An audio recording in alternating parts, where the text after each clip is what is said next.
السلام علیکم ورحمۃ اللہ وبرکاتہ۔ اسلامک ریسرچ چینل سے ابرار بات کر رہا ہوں۔ یہ ہمارے نعیم بھائی ہیں ماشاءاللہ، میری طرف سے اور نعیم بھائی کی طرف سے آپ تمام دوست احباب کو رمضان المبارک۔ اللہ پاک اس رمضان المبارک کے صدقے ہمارے تمام دکھ درد پریشانیاں مصیبتیں دور فرمائے، آمین۔ اور اللہ پاک اس رمضان المبارک میں ہمیں زیادہ سے زیادہ عبادت کرنے کی بھی توفیق عطا فرمائے۔ آمین۔ ناظرین، اس رمضان المبارک میں ہم نے انشاءاللہ ایک سلسلہ شروع کیا ہے، روزوں کے احکام۔ اللہ پاک نے چاہا تو آپ کے سوالات کے جوابات بھی دیے جائیں گے انشاءاللہ۔ اچھا نعیم بھائی، آپ سے میرا ایک سوال ہے کہ رمضان المبارک کے 3 اشرے ہیں، یہ تینوں اشرے کیا احادیث پاک سے ثابت ہیں؟ الحمد للہ رب العالمین والصلاة والسلام علی سید المرسلین، اما بعد۔ رمضان المبارک یہ پورا ہی خیر و برکت کا مہینہ ہے۔ بالخصوص رمضان کے جو تینوں اشرے ہیں، ان کی فضیلت باقاعدہ حدیث پاک میں وارد ہے، جو حدیث پاک حسن درجے کی ہے بحمد تعالی۔ اور اس حدیث پاک میں یہ واضح موجود ہے کہ پہلا عشرہ جو ہے عشرہ رحمت ہے، دوسرا عشرہ مغفرت ہے، اور تیسرا عشرہ جہنم سے نجات کا عشرہ ہے۔ بعض لوگ جو ہے وہ اس روایت کے اوپر اعتراض کرتے ہیں۔ سب سے پہلے تو ہم اس روایت کو پڑھتے ہیں اور پھر جو ہے وہ ایک دو جو اعتراض ہے بنیادی طور پر صرف اس کا جواب دیں گے۔ جو روایت ہے وہ حضرت سلمان فارسی رضی اللہ تعالیٰ عنہ سے مروی ہے۔ وہ فرماتے ہیں کہ قال خطبنا رسول اللہ صلی اللہ علیہ وسلم، یعنی ہم سے رسول اللہ صلی اللہ علیہ وسلم نے خطاب فرمایا، آخر یوم من شعبان، شعبان کے آخری دن، جو شعبان کا آخری دن تھا اس دن، او قال اول یوم من رمضان، یعنی یا پھر رمضان کے پہلے دن۔ یہ راوی کو شک ہوا ہے اس بارے میں کہ آیا وہ شعبان کا آخری دن تھا یا رمضان کا پہلا دن۔ بہرحال تو رسول اللہ صلی اللہ تعالی علیہ وآلہ وسلم نے کیا ارشاد فرمایا؟ آپ علیہ السلام نے ارشاد فرمایا، یا ایھا الناس، اے لوگو، اظلکم شہر عظیم مبارک، ان قریب تو تم لوگوں پر سایہ فگن ہونے والا ہے ایک خیر و برکت والا مہینہ، فیہ لیلۃ خیر من الف شہر، اس میں ایک ایسی رات ہے جو 1000 راتوں سے زیادہ افضل ہے۔ افترض اللہ صیامہ، اس جو ہے مہینے کے روزوں کو رب تعالیٰ نے فرض قرار دیا۔ وجعل قیامہ تطوعا، اور اس کے قیام کو جو ہے وہ عبادت بنایا۔ فمن تطوع خیرا، تو جو ہے وہ عبادت کرے تو یہ اچھی چیز ہے۔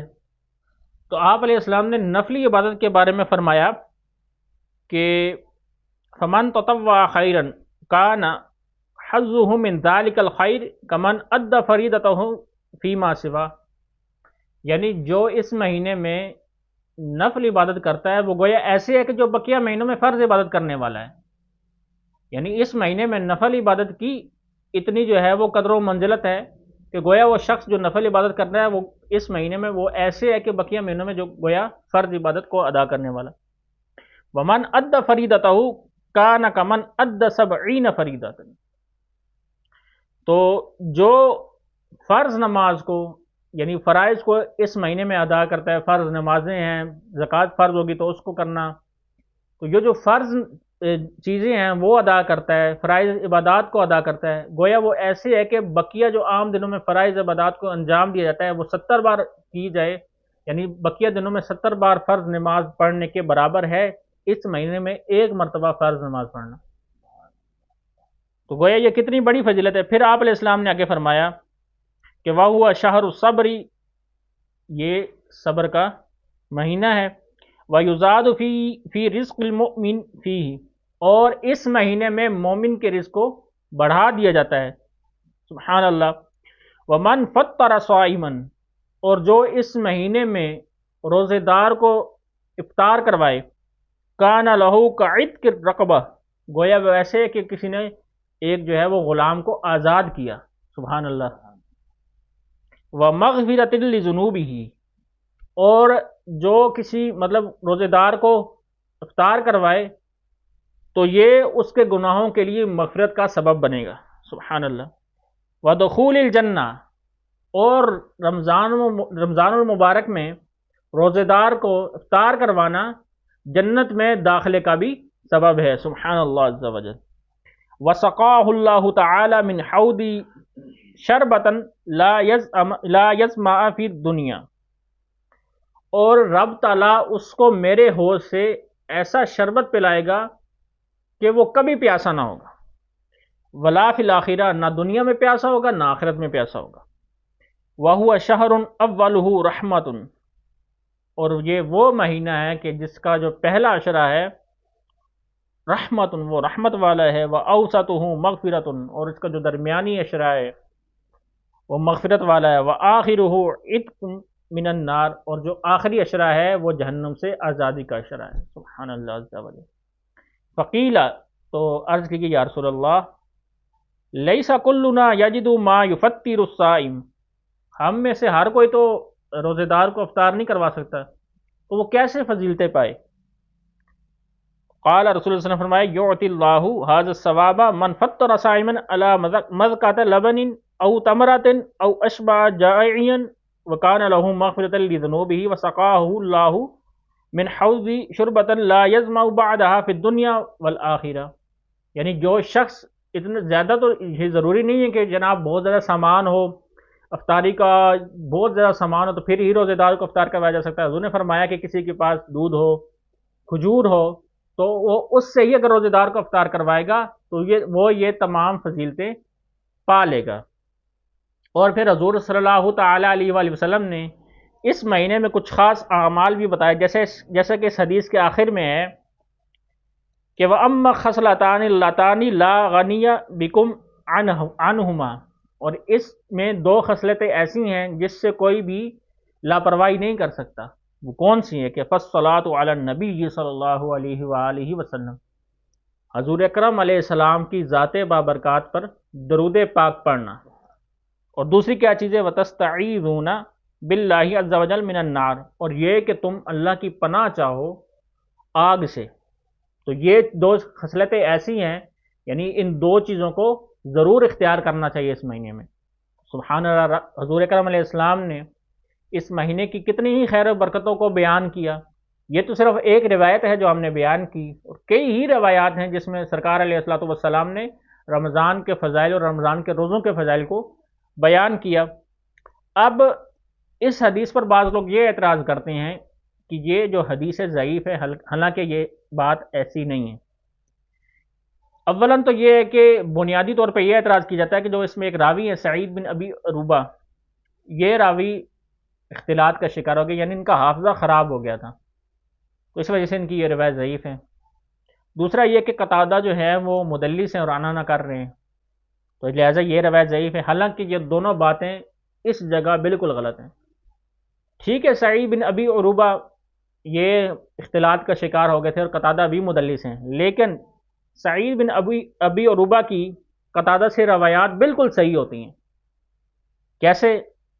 تو امام یحییٰ بن معین رحمہ اللہ سے ان کے شاگرد جو ہے وہ پوچھتے ہیں کہ سألت یحییٰ عن اصحاب قتادہ ایہم ارفع عندک، میں نے امام یحییٰ بن معین سے پوچھا کہ آپ کے نزدیک امام قتادہ کے جو شاگرد ہیں ان میں سے جو بلند درجے والا کون ہے؟ تو انہوں نے جواب دیا، فقال سعید و ہشام و شعبہ، کہ سعید بن ابی عروبہ اور ہشام اور امام شعبہ۔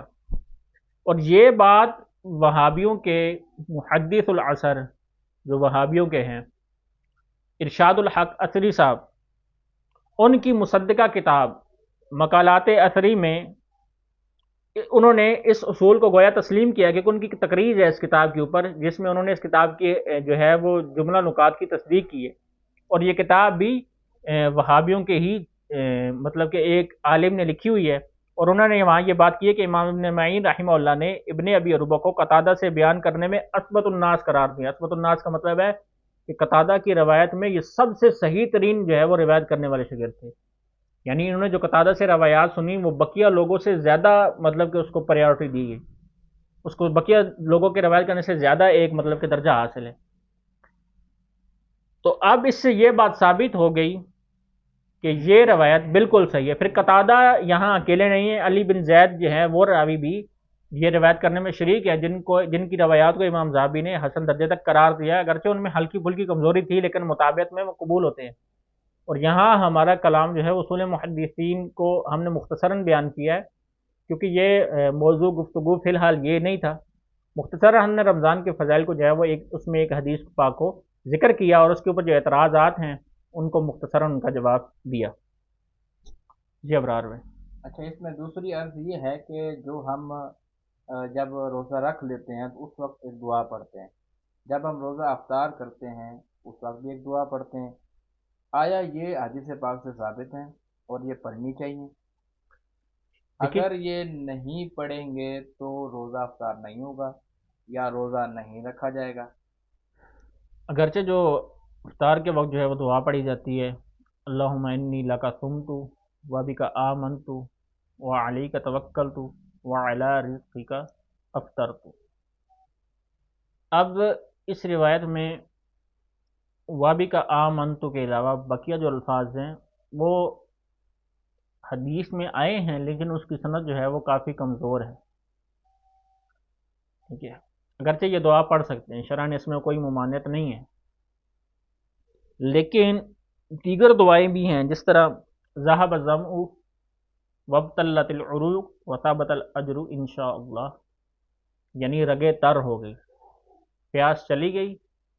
ذهب الظمأ پیاس چلی گئی، وابتلت العروق رگیں تر ہو گئی، وثابت الاجر انشاءاللہ اور اجر بھی رب تعالیٰ کی طرف سے مل گیا. تو یہ دعا پڑھنا یہ زیادہ بہتر ہے کیونکہ یہ صحیح حدیث میں ثابت ہے. تو اگرچہ وہ دعا بھی پڑھے تو کوئی ممانعت نہیں ہے، لیکن اگر کوئی یہ دعا پڑھتا ہے کہ ذهب الظمأ وابتلت العروق وثابت الاجر انشاءاللہ، اور اسی طرح جو دیگر روایات ہیں افطار کے وقت تقریباً 6 سے 7 دعائیں ایسی ہیں جو احادیث کریمہ میں موجود ہیں، تو کوئی بھی مطلب کہ حدیث سے دعا پڑھ لے گا تو یہ زیادہ افضل ہے. نہیں پڑھے گا تو پھر بھی اس کی جو ہے وہ افطاری ہو جائے گی، اس سے اس کی افطاری میں کوئی حرج نہیں آئے گا اور نہ ہی روزے میں کوئی حرج آئے گا. ٹھیک ہو گیا. اچھا، یہ دعائیں جو ہے نا یہ روزہ کھول کے پڑھنی ہے یا روزے سے افطار کرنے سے پہلے پڑھنی ہے؟ یہ عموماً ہمارے ہاں جو ہے وہ کھانے سے پہلے دعا پڑھتے ہیں، حالانکہ جو صحیح طریقہ ہے وہ حدیث کریمہ میں کہ حضور جو ہے وہ کھجور وغیرہ اٹھاتے اور تناول کرتے اور اس کے بعد جو ہے وہ دعائیں وغیرہ کا جو ہے وہ کرتے. تو یہی ہے کہ پہلے جو ہے پانی یا کھجور وغیرہ کھا کر اس کے بعد جو ہے وہ دعا پڑھی جائے، یہ صحیح طریقہ ہے. جزاک اللہ خیر. آمین. جی ناظرین، آپ لوگوں نے سنا کہ ماشاءاللہ نعیم بھائی نے اچھی توجہ دلائی ہے اور یہ دعائیں بھی پڑھنی چاہیے، کوئی حرج نہیں ہے اس میں. اور انشاءاللہ آپ لوگ دعائیں پڑھیں گے بھی صحیح، ہمارے لیے بھی دعا کریں گے، ہم لوگ آپ لوگوں کے لیے دعا کریں گے انشاءاللہ. اس ویڈیو کو آپ زیادہ سے زیادہ دیکھیے، شیئر کیجیے اور لائک کیجیے. اللہ پاک نے چاہا تو اس سے انشاءاللہ آپ لوگوں کو زیادہ سے زیادہ معلومات ملے گی. جزاک اللہ خیر. چینل کو لائک اور سبسکرائب کریں اور بیل آئیکن دبانا مت بھولیے.